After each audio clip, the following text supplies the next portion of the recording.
Vamos lá. Vamos mergulhar de cabeça em um dos conceitos mais fundamentais do Cisco ACI, o Endpoint Group, o famoso EPG.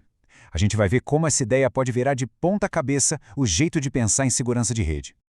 Para começar, vamos usar uma analogia bem simples, mas que é a chave para entender todo o resto. Pensa assim, se o tenant no ICI fosse um prédio inteiro, o IPG seria uma equipe, um time de pessoas que trabalha lá dentro. É importante guardar essa imagem na cabeça. Bom, o nosso caminho vai ser bem direto. A gente começa com a ideia principal por trás do EPG, depois passa pelas regras do jogo, como que os dispositivos entram para um grupo, como a conversa é controlada e, no final, a gente descobre a mágica que faz tudo isso funcionar no hardware.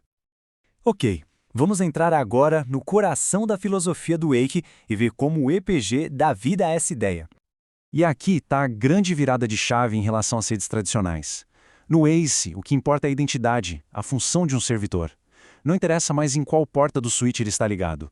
A política de segurança segue o dispositivo, e não o cabo de rede. Então, o que é um EPG na prática? É simplesmente um agrupamento lógico. A gente pega um monte de servidores, máquinas virtuais, o que for, que precisam das mesmas regras de segurança e coloca todo mundo junto nesse pacote. É a pecinha fundamental da segurança no ACI. Agora que a gente já sabe o que é um EPG, vamos entender a regra mais importante de todas, a regra de ouro que comanda a comunicação entre eles. Lembra da nossa analogia do escritório? Exatamente isso. Quem está no mesmo time, no mesmo EPG, pode conversar à vontade, sem restrição. Agora, se um servidor de um EPG quiser falar com outro de um EPG diferente, a comunicação é bloqueada por padrão. Para liberar, precisa de uma autorização formal, uma reunião que, no ACI, a gente chama de contrato. Certo, tudo isso é muito legal, mas como é que um servidor ou uma máquina virtual sabe em qual time, em qual EPG ele deve entrar?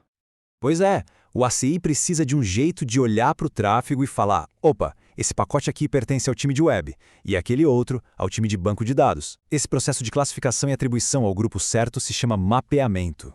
E existem basicamente duas formas de fazer isso.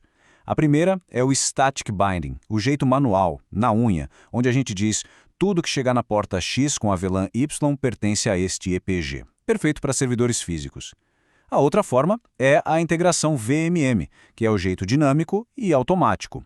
O ACI conversa direto com o VMware, por exemplo, e já coloca as máquinas virtuais no EPG certo sozinhas. E dá para ir ainda mais fundo. Com a microsegmentação, ou o SEG, o ACI consegue criar grupos baseados em atributos bem específicos. Imagina só. Ele pode criar um EPG para todos os servidores que tenham Win no nome e outro para todos que tenham Lean, mesmo que eles estejam na mesmíssima rede. É um controle muito granular. Agora, atenção aqui, porque essa é uma daquelas pegadinhas clássicas de configuração. A opção On Demand é o padrão e a mais eficiente para ambientes virtuais. Por quê? Porque ela só aloca os recursos de hardware, a tal da memória TCM do switch, quando uma VM de fato se conecta. Já a opção Immediate é necessária para servidores físicos, mas ela consome esses recursos preciosos o tempo todo, desde o momento em que o IPG é criado. Usar errado aqui pode esgotar a memória do seu switch. E mesmo depois que os servidores já estão dentro dos seus EPGs, a gente ainda tem mais ferramentas para afinar como eles podem ou não conversar entre si. Olha que recurso de segurança poderoso. Com um único clique, a gente pode ativar o isolamento dentro do próprio EPG. É como se criasse uma private VLAN. Mesmo estando no mesmo grupo, os servidores são bloqueados de falar uns com os outros. Isso é perfeito para uma DMZ, por exemplo, ou para redes de IoT, onde se um dispositivo for comprometido, ele não consegue atacar os vizinhos. E tem outra funcionalidade que o material de referência apelidou, de forma genial, de o botão da preguiça. É um atalho que parece muito prático, mas que, na verdade, esconde um risco de segurança enorme. O que esse botão faz? Ele basicamente cria um clube do bolinha. Quem é membro Preferred pode falar com qualquer outro membro Preferred sem precisar de contrato. Parece ótimo, né? Só que isso quebra completamente a filosofia de segurança Zero Trust do ACI, que diz que tudo é negado por padrão. É uma porta aberta que deve ser usada com muita cautela. Bom, chegamos na última parte.